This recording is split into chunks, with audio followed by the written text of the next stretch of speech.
आज हम बात करेंगे difference between respiration and burning की। हम देखेंगे कि रेस्पिरेशन और बर्निंग में क्या फ़र्क है। रेस्पिरेशन क्या होती है? रेस्पिरेशन एक ऐसा अमल होता है जिसके नतीजे में जो हम खाना खाते हैं वो क्या होता है, वो बर्न होता है बॉडी के अंदर। और साथ में हम जो हवा में सांस लेते हैं तो उससे शामिल होती है ऑक्सीजन। और उसके नतीजे में क्या बनता है? इसके नतीजे में एनर्जी हासिल होती है। दूसरी तरफ जब हम बर्निंग की बात करते हैं तो इसमें भी बर्निंग होती है, लेकिन किसी फ्यूल की, किसी ईंधन की या किसी भी चीज़ की बर्निंग होती है। और किसकी प्रेजेंस में, किसकी मौजूदगी में? ऑक्सीजन की मौजूदगी में। और फिर हमें क्या हासिल होती है? हमें हासिल होती है एनर्जी। हमें यहाँ पर भी एनर्जी हासिल हो रही है। तो हम देखते हैं कि आखिर रेस्पिरेशन और बर्निंग दोनों में ऑक्सीजन ऐड हो रही है और फिर क्या होता है, एनर्जी हासिल हो रही है। लेकिन इनमें फ़र्क क्या है? तो हम इन दोनों में फ़र्क देख लेते हैं। सबसे पहले तो यहाँ पर हम तस्वीरें ले आए, एक रेस्पिरेशन की और एक बर्निंग के अमल की। अब इसमें देखिएगा, सबसे पहले हम यहाँ पे रेस्पिरेशन को देखते हैं। तो रेस्पिरेशन भी क्या है? इसमें हम पहले तो क्या होता है कि हम हवा में सांस लेते हैं। सांस के साथ जब ऑक्सीजन अंदर जाती है तो फिर क्या होता है, वो फेफड़ों में यानी लंग्स में जाती है। और उसके बाद खून में, यहाँ से ऑक्सीजन खून में हल हो जाती है और हल होके जिस्म के तमाम हिस्सों में जाती है। और तमाम हिस्से जिस्म के, जो जानदार के, हर जानदार के जो जिस्म है वो किससे बना होता है? वो बना होता है सेल्स से। तो वो चली जाती है, वो जो ऑक्सीजन होती है वो किस में चली गई? वो सेल्स में चली गई। और हमने क्या कहा, सेल्स क्या होती हैं? ये बहुत छोटे छोटे से जो है वो कंपार्टमेंट से, खाने से समझ लें, होते हैं। जो जिसके अंदर क्या होता है, जो कहाँ मौजूद होते हैं? एक जानदार का जिस्म बना रहे होते हैं। इसी तरह जब हम खाना खाते हैं तो क्या होता है, खाना खाते हैं तो जो हमारे फूड होता है, हमारी खुराक होती है, वो जब हज़म होती है, निज़ाम हज़म में से गुज़र के बिल आखिर उसमें बनती है ग्लूकोज। और ग्लूकोज जो है वो जाके शामिल हो जाती है ब्लड में। ठीक है, जिस तरह ऑक्सीजन हल हो गई थी ना ब्लड में, खून में, इसी तरह ग्लूकोज भी खून में जो है वो हल हो जाती है और पूरे जिस्म में फिरती है। और तमाम जो सेल्स होते हैं जिस्म के, उनके अंदर ये उसको ग्लूकोज इनको फराहम करती है। इसका मतलब है कि सेल्स के अंदर क्या चीज जा रही है? सेल्स के अंदर जा रही है ग्लूकोज। और साथ में क्या जा रही है? साथ इसमें मौजूद है ऑक्सीजन। दोनों चीजें वहां पहुंच गई हैं। अब देखें, खुराक से एक चीज़ बनी है, हम कह रहे हैं कि खून से सेल्स में आई है, वो क्या है? ग्लूकोज है। और साथ क्या आ गया है? जो हवा हमने के साथ अंदर लेके गए थे उससे हमें मिल गई है ऑक्सीजन। और ये किस में जा रही है? सेल्स में। तो हम देख रहे हैं रेस्पिरेशन कहाँ पर होगी? सेल्स के अंदर होगी। जो जो छोटे छोटे से, इनको खुलिये कहते हैं उर्दू में, तो खुलिये होते हैं, इनमें चले जाती हैं ग्लूकोज भी, ऑक्सीजन भी। और ये क्या करते हैं, जब ये आगे जाके रेस्पिरेशन का प्रोसेस कर रहे होते हैं। तो रेस्पिरेशन कहाँ हो रही है? विद इन सेल्स हो रही है, यानी सेल्स के अंदर होती है। अब बर्निंग देख लें, यहाँ पर बर्निंग की जिस तरह से दिखाई हुई यहाँ पे, तो बर्निंग कहाँ होती है? बर्निंग कहीं पे भी हो जाती है खुली फिजा में। खुली फिजा में जहाँ अच्छे वाफिर मिकदार में हवा मौजूद होती है, वहाँ पर बर्निंग का अमल होता है। जैसे कि हम कहते हैं ओपन एटमॉस्फेयर में, तो यहाँ पर हम लिख देते हैं बर्निंग कहाँ हो रही है? ओपन एटमॉस्फेयर में, खुले माहौल में, खुली फिजा में हो रही होती है।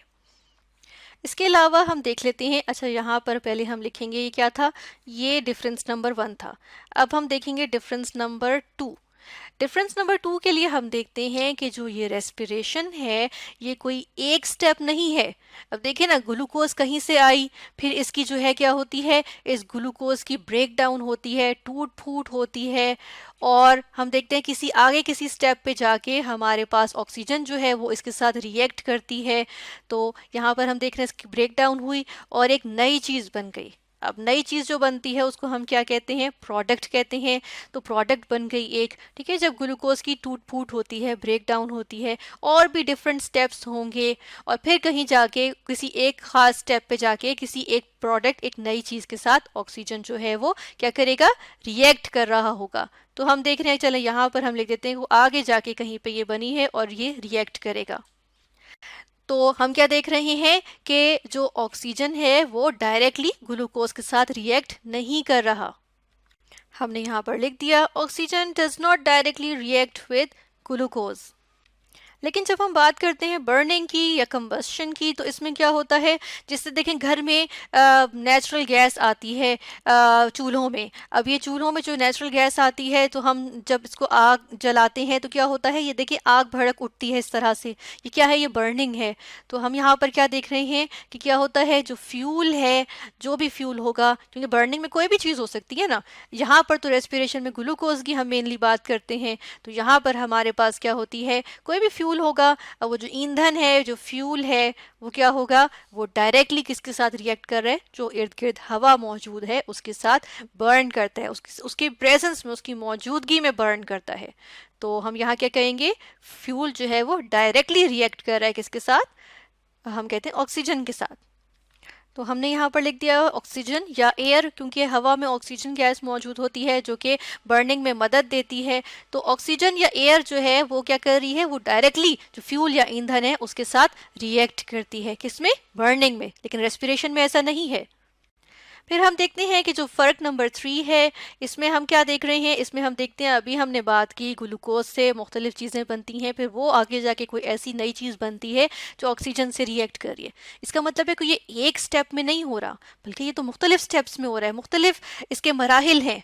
तो हम क्या देख रहे हैं, ये कॉम्प्लेक्स होता है, ये थोड़ा सा, ये आसान बिल्कुल सीधा साधा सा एक रिएक्शन नहीं है, एक सीधा साधा सा अमल नहीं है कि ग्लूकोज ने तो डायरेक्टली ऑक्सीजन के साथ रिएक्ट किया।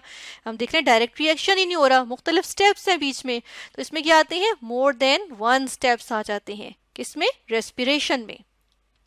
जबकि हमने देखा था कि जब हम चूल्हे की में जो है हम गैस हम जब गैस जलाते हैं चूल्हे में, तो क्या हो रहा है, वो डायरेक्ट उसकी बर्निंग हो रही है। तो ये एक ही स्टेप होता है, वन सिंपल स्टेप, और उसमें हमें क्या हासिल हो जाती है, बर्निंग के प्रोसेस में हमें जो है वो एनर्जी हासिल हो जाती है। तो ये क्या आ गया, वन सिंपल स्टेप।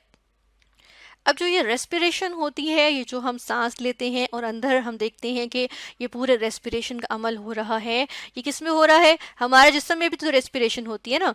तो ये किस टेम्परेचर पे हो रही है, ये बिल्कुल जो बॉडी टेम्परेचर है इस पे हो रही है। और बॉडी टेम्परेचर इतना ज़्यादा तो नहीं होता, हम क्या कहते हैं, बॉडी टेम्परेचर कितना होता है, आम जो नॉर्मल बॉडी टेम्परेचर होता है वो है 37 डिग्री सेल्सियस। डिग्री सेल्सियस क्या होता है, दर्जा हरारत को नापने का एक पैमाना होता है। अब इस टेम्परेचर पे अंदर हमारे जिस्म में रेस्पिरेशन हो रही है, तो यानी कि हमारे जिस्म में सांस का अमल जो है और रेस्पिरेशन जो है ये हो रही होती है। तो ये टेम्परेचर बहुत ज़्यादा तो नहीं है। तो अगर हम देखें तो ये मच लोअर टेम्परेचर पे होती है, हम क्या कहते हैं यहाँ पे, लोअर टेम्परेचर पे रेस्पिरेशन होती है, यानी कि कदरे लोअर टेम्परेचर पे, कम टेम्परेचर पे हो जाती है। हमने देखा ना हमारी जिस्म का दर्जा हरारत सिर्फ 37 डिग्री सेल्सियस है, तो उस पर भी हो जाती है, उस पर भी हम सांस ले रहे होते हैं और अंदर रेस्पिरेशन का अमल हो रहा होता है। जबकि बर्निंग की बात करें तो देखें, हम चूल्हा जलाते हैं तो कितनी ज़्यादा जो है वो क्या होती है, तपिश होती है, और कितना ज़्यादा हम देखते हैं कि टेम्परेचर होता है। तो इसमें क्या होता है, टेम्परेचर जो है बहुत ज़्यादा चाहिए होता है ताकि जो ये ईंधन है ये आग पकड़ सके। तो हमें यहाँ पर क्या देखते हैं, हाई टेम्परेचर चाहिए होता है ताकि ईंधन जो है वो क्या कर सके, आग पकड़ सके, इग्नाइट हो सके। ठीक है, तो हम क्या कहते हैं, इसके लिए हाई टेम्परेचर रिक्वायर्ड होता है बर्निंग के लिए। और आखिर में हम देख लेते हैं कि रेस्पिरेशन और बर्निंग दोनों के बारे में हमने कहा था कि इनसे एनर्जी हासिल होती है। अब जो बर्निंग से हमें एनर्जी हासिल होती है वो कौन सी एनर्जी होती है, वो होती है हीट एनर्जी, तपिश वाली, हिद्दत वाली, यानी कि हरारत वाली एनर्जी मिलती है ना। हम देखते हैं कि उस एनर्जी से, क्योंकि एनर्जी ऐसी चीज़ होती है जिससे आप कुछ काम करने के काबिल होते हैं, वर्क कर सकते हैं। तो ये ऐसी हिद्दत वाली एनर्जी या हरारत वाली एनर्जी होती है जिससे खाना पकता है। जैसे चूल्हों में जब हम देखते हैं कि जब बर्निंग होती है, चूल्हे पे आग जलती है, तो क्या होता है कि उससे खाना पकता है, क्योंकि उससे हरारत मिलती है। हम कहते हैं हीट एनर्जी हमें हासिल होती है। रेस्पिरेशन में किस तरह की एनर्जी हासिल होती है, ये हीट एनर्जी तो नहीं हम इसको कहेंगे, लेकिन किस सूरत में हासिल हो रही होती है, यहाँ तो हमें पता चल गया ना कि हिद्दत की सूरत में हमें, हरारत की सूरत में यानी हीट की सूरत में हमें एनर्जी हासिल हो रही होती है। तो यहाँ पर किस सूरत में हमें एनर्जी हासिल होती है, इसे हम कहते हैं एटीपी। इसका पूरा नाम होता है एडिनोसिन ट्राइफॉस्फेट। चले यहाँ पर हम एटीपी भी लिख देते हैं। और ये एक ऐसी चीज बनती है रेस्पिरेशन के अमल के दौरान जिसमें हम देखते हैं जिससे एनर्जी हासिल होती है। तो ये एनर्जी हासिल करने का जरिया होती है, ये चीज बनती है तो इसका मतलब है हमें एनर्जी मिलेगी। तो आज हमने क्या देखे, आज हमने 5 फर्क देखे, 5 पॉइंट्स देखे, फर्क देखे रेस्पिरेशन और बर्निंग में।